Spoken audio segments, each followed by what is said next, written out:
See, there's one thing that's very sure about the real estate industry is change. High price of a property at a low interest rate or a normal price for a property at today's interest rate. How this settlement impact Miami real estate market? Getting a license is one thing, and in the real world, you can attest to it now. How do you mentor them that sets you apart from any other broker? That was like behind the curtains. Now, the curtains are pulled.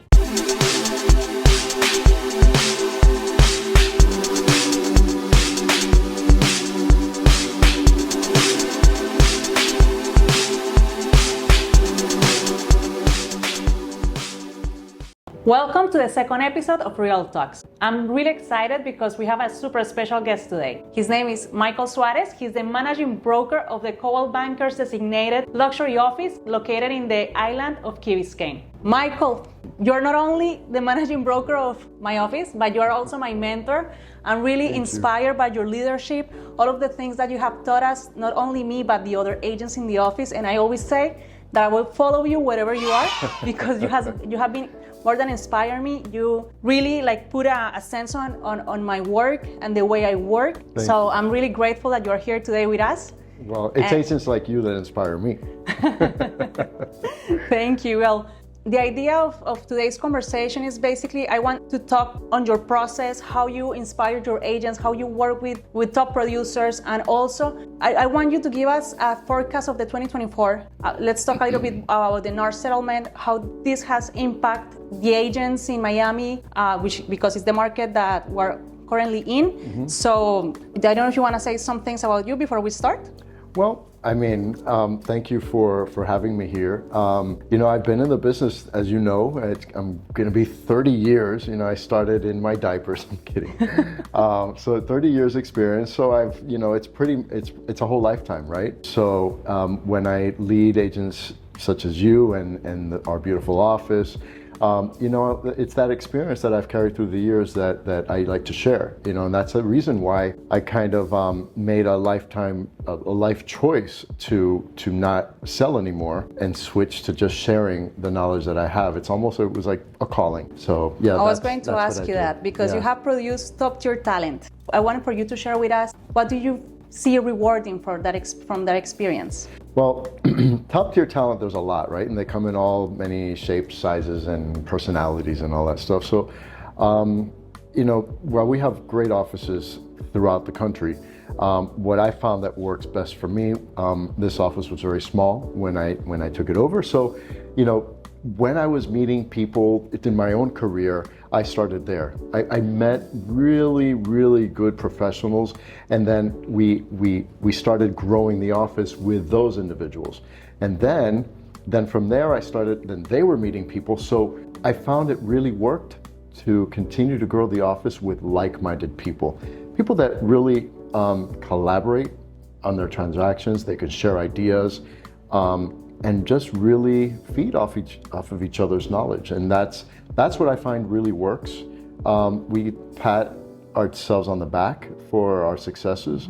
And even though this is a competitive business, and everyone it's healthy competition. Everybody likes to say, hey, oh, look, she sold that much. Oh, I got to get it's that kind of healthy competition, we have to elevate my own goals, right? Because it can be done. Yeah, I can attest to that. It's like we are this little family that cheer for each other. We help each other. Right. We kind of nourish again because doesn't matter. At least my experience so far, I enter with zero experience. Yeah.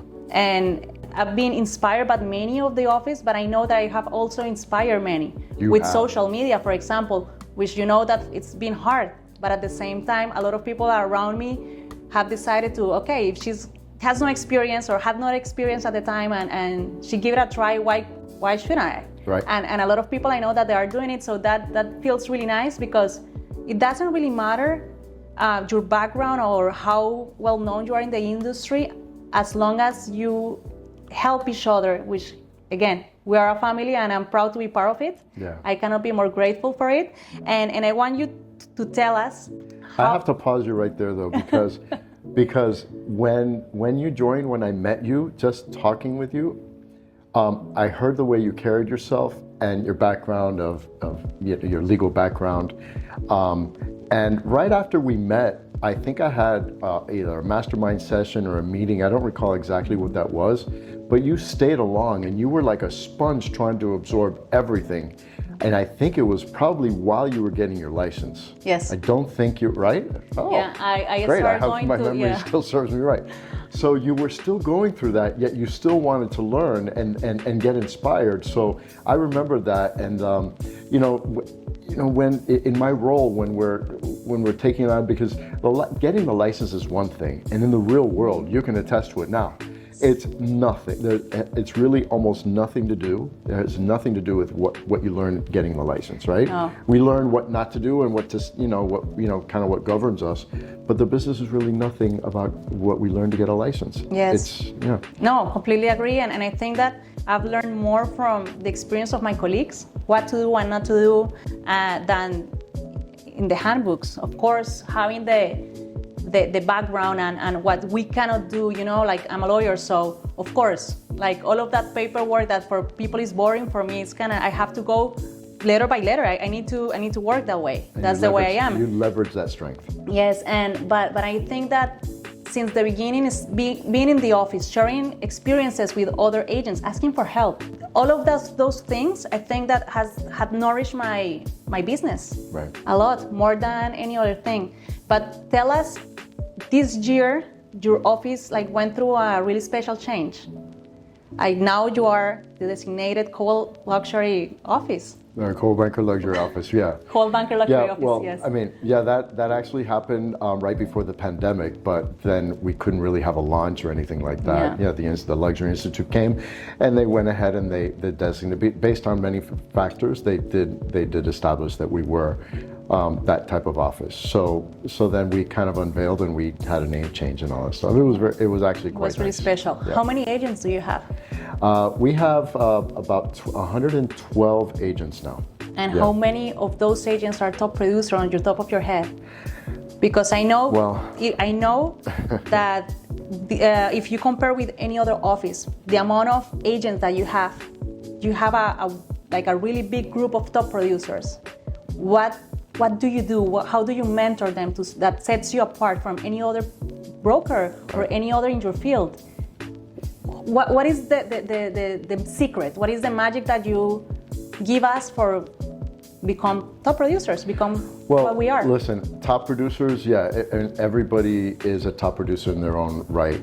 Because everyone's goals are a little different depending on the stage of life and where you are in life when you got into the business and as you build up your career or wind down. So I would say that a fair statement. I'm really proud of all the agents in the office because we have very close to 100% of agents that are all producing, which is not quite the case in a lot of offices in any brokerage, right? There's usually the top tier or a certain percentage, and everybody's kind of developing. So that in that sense is great. But as far as the top, I would say the ones that are really making record transactions or record sales in the industry. There's a good 10% of that. But everybody is talented and everyone brings a lot to their client and to our community. But what do you do different? What do I do different? Well, I don't like to talk about myself too much, but you asked the question. No, but it's important. One of the first things that I do different, I think, is that I look at real estate. I look at real estate as a sport, right? Mm-hmm. And the professionals are the athletes. What do the athletes usually have next to them, behind them, working with them, right? What would you say? What would you say that would be? A coach. A coach, right. So, the agents first, if they're receptive for me being their coach, I'm there and I'm committed because they committed to join our office, to join our organization, and that commitment is reciprocated. What I do different is that my coaching starts with mindset, and this is something that's everybody's been talking about that in the most recent years, but I've been working on mindset myself since the 90s. A lot of mind work is really important for anything that we do in life. So I would say the things that I probably do different is that when an agent sits in front of me and says, I want to take my business to the next level. My first question is why? Why? What do you mean why? Well, and finish the question. Why do you want that success? Why do you want to make $500,000? Why? Well, because I want, I don't know, because I want a peace of mind. Okay, what's that look like? So we create this whole thing, and they have aha moments of what that why really is, and they create it into a vision. So that's the launching pad right there, is their why. And then we incorporate it into coaching. I'm not going to give everything away, but I know. It's a whole system. You've been through it, but it is a whole system. It is a whole system. It's tough. And it's almost just like you live your how the best way to live your life. Yeah. And we're all learning as we go. I definitely don't have all the answers, but that's how we start. No, but I can tell you, at least from my personal experience, it's tough because you need to be committed to it, and it's not only, I think that the why for me was the easiest part because, of course, I'm married with kids, so the why is my kids, it's my family. But to work around that why is what is difficult, to be committed and be present regardless of if you are with your kids working in the park with a client, like all of the little conversations, they are so interconnected. And since the moment that you wake up, like one of the things that have changed in the past couple of months, 3 months, is to start earlier, which I know that you have told me like that sounds familiar. Forever. Even though you did start early, but then I was like, well, what about earlier? Yes, I know. So I start earlier than before nowadays, and like focusing on mindset, like mainly. So I do exercise. I don't read because I need to multitask, but I do listen to a lot of books. While I'm reading. I try to, like baby steps. Then comes the journaling, the mindfulness, like little by little. I think that we have to live, it's a lifestyle at the end of the day, but it's not from one day to another. It's a work in progress. Well, sorry to interrupt you. Also, the other component there is not just telling what to do. It's the agent discovering themselves. What's my why? What do I do? What do I do different? What could I do different? And then we engage in accountability. That's the next thing, because part of the coaching is accountability. So that's another big component. So all the agents that coach with me, there's a component of accountability, and then for themselves, and you start creating a habit, and then those healthy habits become part of your life, which I see. I'm so proud that I could see. I just listened to you, and it just makes me smile. It's been a whole change because when you talk about accountability, it's easy to say I don't have time for that. I have a husband and I have 3 kids. Yeah. But the truth is that we all have time. We just need to organize better. Yeah. It's mindset. It's complicated. It's tricky. It requires a lot of discipline, but it's doable. It is. It's doable. So that makes me so happy. It's been a whole process. It didn't happen overnight. No, I know. Didn't happen overnight, but I'm almost there. So well, you've really. I'm very proud. I'm very proud to see what you've done. So I've seen the evolution. So it's been quite a change. Proud. I'm here looking at this beautiful pool. That's a fruit of your labor. So I see what you've done. Now you can see it. You see, it's there. Yes. It's there to prove that. Yes. Well, all the improvements from 2022 when I first joined to almost 2024, because the year is about to end. Just flies. Yes. Yeah. And it's been quite a change. Yeah. So, going back to what we prepare for today, I wanted to talk a little bit as well about the NAR settlement. Oh. Yeah, I know that it's a tricky, the topic. We have been in the office back and forth about it. We have been preparing so much because you have been teaching us all of the things that we needed to do and not to do, and what to learn, and what is your advice, what is your take, and on how these changes, how this settlement impact Miami real estate market, the agents and the clients.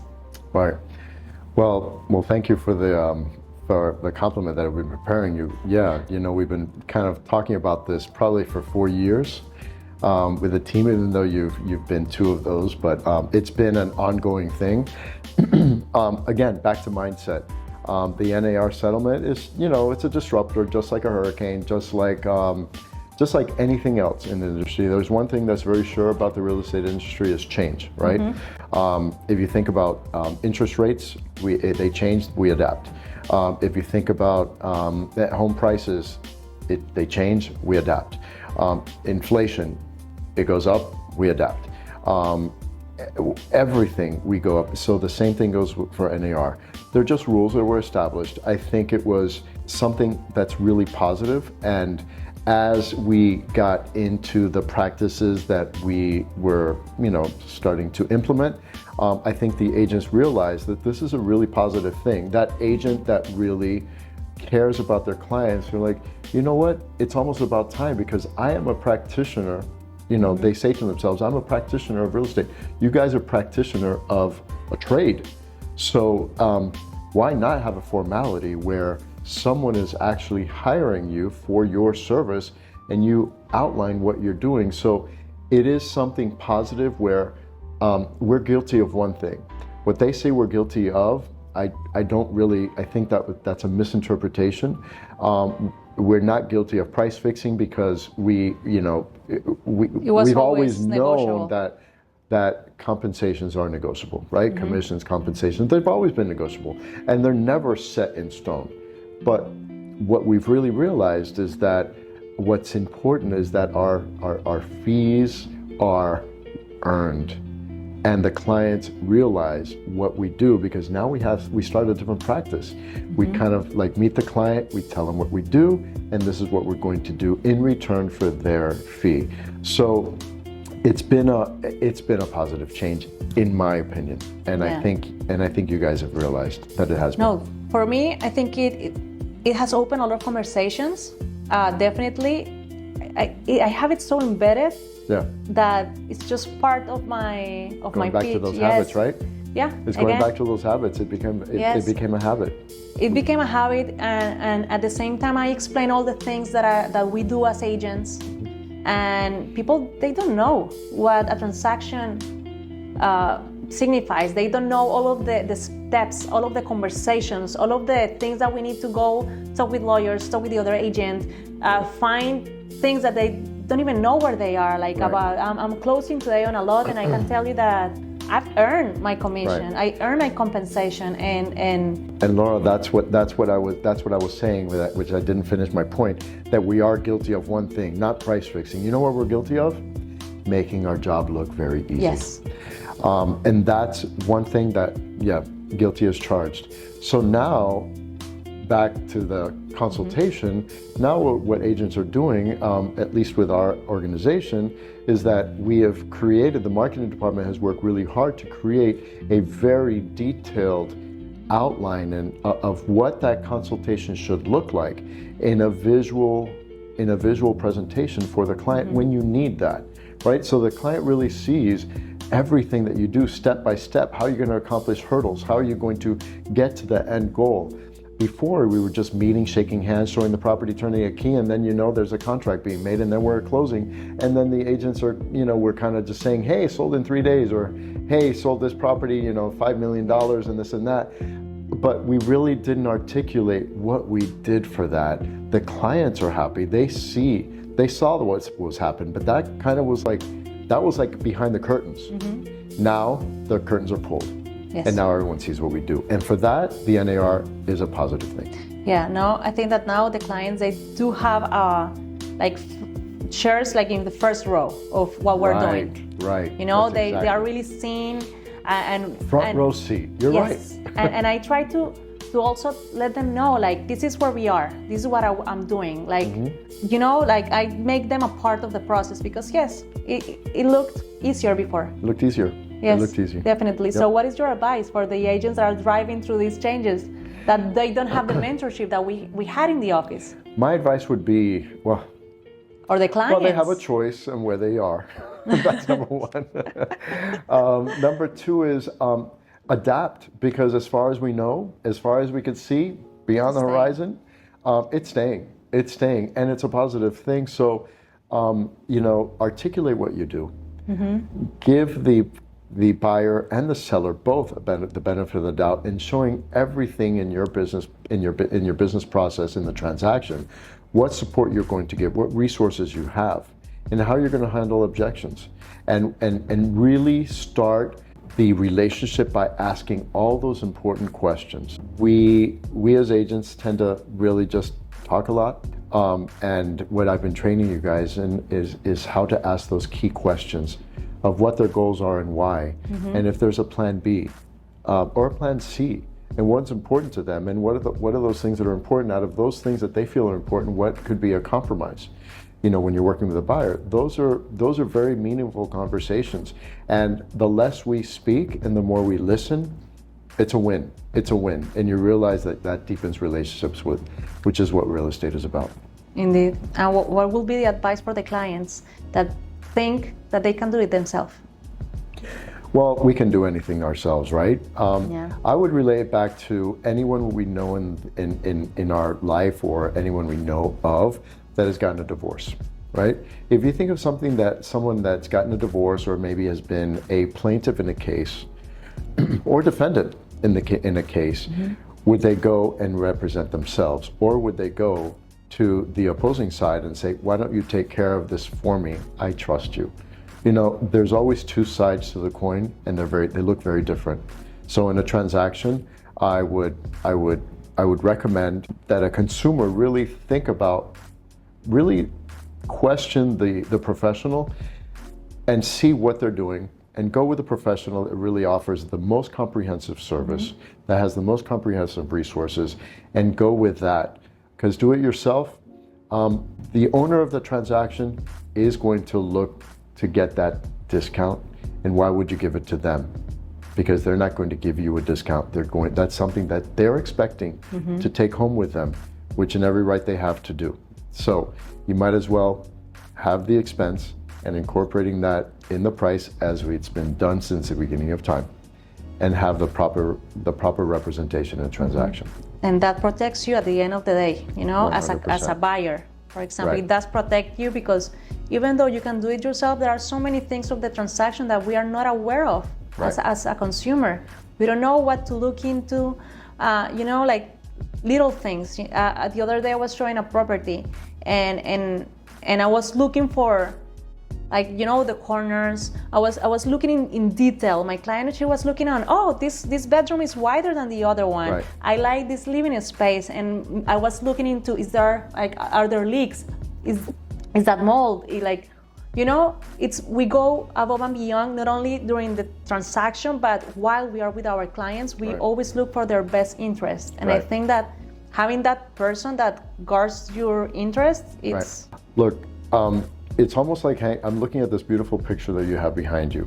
So when I've tried to hang a picture, I could probably count on both hands how many times I've tried to hang up a picture. Oh yeah, no, we didn't do it. Right? We didn't do it by ourselves. So it's like a real estate transaction. Like, how many times does any given consumer, no matter how affluent they are, how many times in their lifetime are they going to do a real estate transaction? And how many times is enough to do it on your own?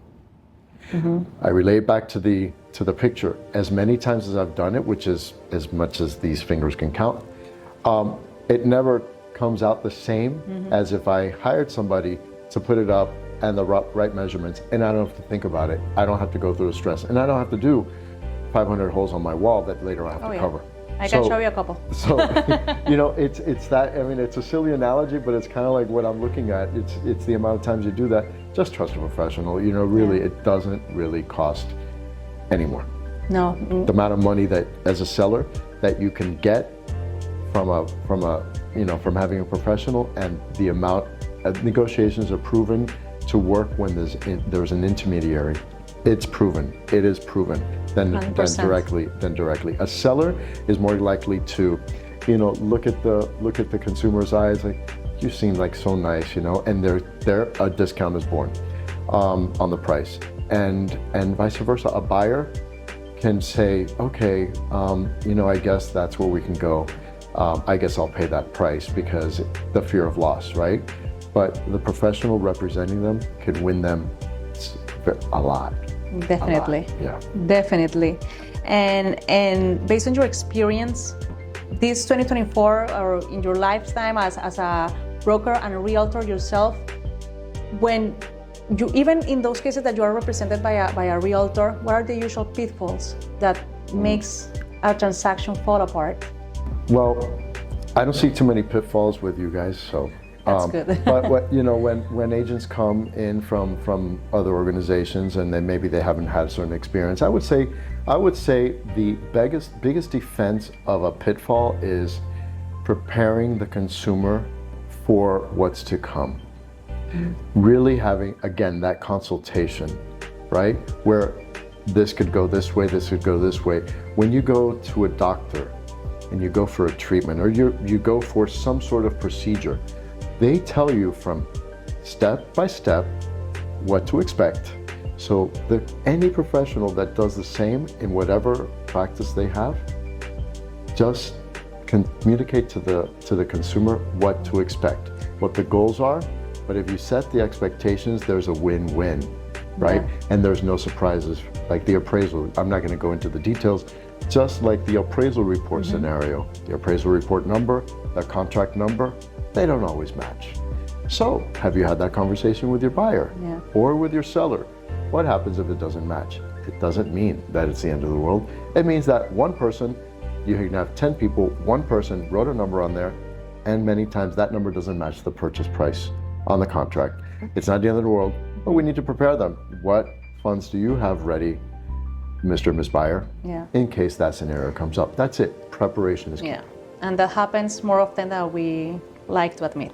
Yeah, and that's one little piece of the puzzle. You know, there's so many other things that you know, if we prepare the clients, then it prevents pitfalls. As you were saying, I think that settling in the expectations with everybody while you are the buyer, the seller, that makes the transaction way smoother, you know, because everybody knows what to expect at some point. So that I do agree with you, and I think that at least on my experience, on my short experience, it has helped me a lot. Right. Yes, and do you think there is anything that we can do as agents to make these expectations look even better, to avoid any type of, in those little cases that we do? I like the way you frame that question. To go a little bit deeper into that topic, when you build a story behind a scenario, that makes it relatable. Just like I did with the picture. When you build a story, you just say, this client, or I've had this experience and this in the past, we're going to, try to avoid this. But beyond that, what's key is just like we're doing right here, right now. We've come into an era that we like quick fixes. So we tend to send a message by text or maybe try to communicate by phone while we're driving. So think about how much attention is being paid to someone that you're communicating something extremely important about, one of the biggest transactions that they can have in a lifetime. Communicating that by phone, it's important to just take some time and tell the client to say, when do you have 10 minutes to just hop on a Zoom call if they're not here local? Or let's have coffee real quick because there are some things that I want to discuss with you about this, that, and the other. This face-to-face interaction, you engage certain types of communication, you ask a little bit more further questions, you're not so quick. As we're talking right now, we're exploring other topics, and even as I say some things, you ask me some questions back. That's the same thing that can happen. So if you just be patient and really guide the client to a more personable experience to discuss certain topics, that's a way to prevent a lot of disasters. Yeah, and maybe having the right partnerships. Tell me about the importance of having those business partnerships. The business partnerships, I guess you're kind of talking about our lenders and our title partners, our attorneys, our inspection companies, again, back to the consumer. It's all about the consumer, right? So the resources that we have, they've already been kind of vetted, right? We're not on a trial basis. with them. And a lot of agents that have experience with their lenders, their attorney, the attorneys that they recommend, this, that, and the other, it's because they've already proven that they work and their services are in line with the agent's services. So I'm very happy about our partnerships because the lender that you're probably thinking of right now, I mean, it took so long to have him join our organization. And look, there's a lot of lenders out there that are great. And this one, well, because we happen to be... well, he was in our first episode. He was actually. in our first... Oh, he was? Yes, Oh, yes. Great. Oh, wonderful. So, yeah. So that lender, he's just, he's such a easygoing guy, but it mirrors a lot of the services that, a lot of the way you serve your clients, he mirrors that same thing. There's a smooth transition from the negotiating or before the negotiating, how that consumer sees like, okay, I can structure my finances like this, and then their hand is being held the entire time. It's not a full service bank. It is a national institution, happens to be the number one financial institution, lending institution in the country. Let's say we happen to own 50% of them, but they know that they have a responsibility with our agents and their clients. But on top of that, to add another beautiful layer to that, we know that they're going to treat us right. Yes. And they're going to treat our clients right. And they're not going to stop until they do. And we don't go into day one of the transaction unless that's been given the green light by them. And that's important. And the same thing goes for our title partners. The title partners that we have, our attorneys and title partners, they find extreme importance to serve our clients well and with competitive rates. Again, and be proactive and set the expectations, all those things, because no real estate transaction is the same as the other. They're all very different. So many things that go along the way. And then, we have home warranty. When we list properties, when we do a home warranty, we give the seller the peace of mind that, hey, if something were to happen during the listing process or after the inspection, we got you covered. Really. I mean, it's a no-brainer. Yes. It's a no-brainer. For me, I always say, you are not only working with me. Behind me, there is a group of people working for the success of every transaction. Right. Like, I don't come just as Laura Galvis. Laura Galvis is also supported by my colleagues at the office, by you, by Fernando, our lender, by the title company. Like everybody, like it's really a part of it, and we all want it to go like to a successful end, Right. And I think that that's super important, and that sets us apart from any other professional. Right. At least I believe it sets me apart from any other professional. Correct. It does. It does. I agree. So it's always a good suggestion for everybody like starting out there to be surrounded of a team. Right. You know what? I always wonder, like, how much more is Miami going to grow? Well, real estate in 2025, I think it's projected, nobody has a crystal ball. I think it's projected that we're probably going to continue to see the same old things that we've been seeing, little upticks and downticks and this and that for the first half of the year. And I've heard also that maybe the second half of the year is probably going to pick up a little bit more. Interest rates will remain the same, still hover in the 6s. So in that, so the consumers need to realize, like, the real estate, I mean, the interest rates are not going to be going down to 3 or even 4 or even 5s. I don't know. I could be wrong. Maybe there could be some sort of thing.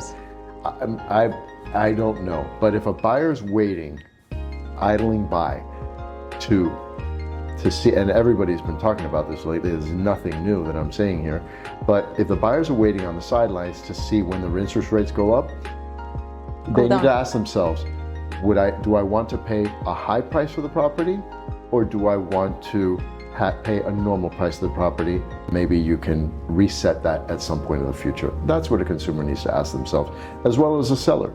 Now, as far as the growth for Miami, well, according to some sources that I've seen in Miami, there's so many startup companies, mid-market companies, and Fortune 500 companies that are that are making Miami their home. So there's growth, and there's still a lot of business for us. And Miami is still the place. It's the place that's always a topic of conversation. It's very vibrant. We're very unique. It's multilingual, multicultural. They notice us. We're noticed. We're noticed. We're very rare. When you travel a lot to Europe and to Latin America. When you come back, there's a little bit of that no matter where you travel, but here it's all mixed. So Miami's still going to be in a very good position and still appreciating year over year, and that's how it's been. I can attest to 30 years of that. I've never seen any negative depreciation other than the market crash, but I think that was a national thing. So it looks good. It looks really good. So Michael, you work with great agents, some of them the best in the world. What do you think are those qualities that set them apart from the rest? Discipline in their daily business habits. While we always have a transaction going, if an agent thinks outside the transaction that they are working on, whether it's 1, 2, or 15, or 20, whatever the number is, big or small, those daily habits that create success need to continue. The pipeline of business need to continue. However, how does that continue is by nurturing the relationships that already exist. We need to always be saying hello, communicating with our clients. If somebody comes to your mind, call them and say hello. Follow them on social media. This is a business of relationships, and we know how many people we need to make contact with in any given day. So if you continue those habits that cause those successes of the transactions that you're working on, continue that. Because once you lose sight of that, that's what creates the peaks and valleys in our business. So I would say the best answer to that question is continuing to make your contacts on a daily basis, however that looks in your modern world, and just staying relevant and keeping informed of your market and anything that's related to real estate. Knowledge will always be power. Okay, that's amazing. And Michael, to close this episode, would you like to share with us one success story from our office or some success story from our offices or throughout your career? Success story, wow. Look, everyone's success looks different. So if I were to isolate one or the other, but I could think of just a few. You're one. You're definitely one.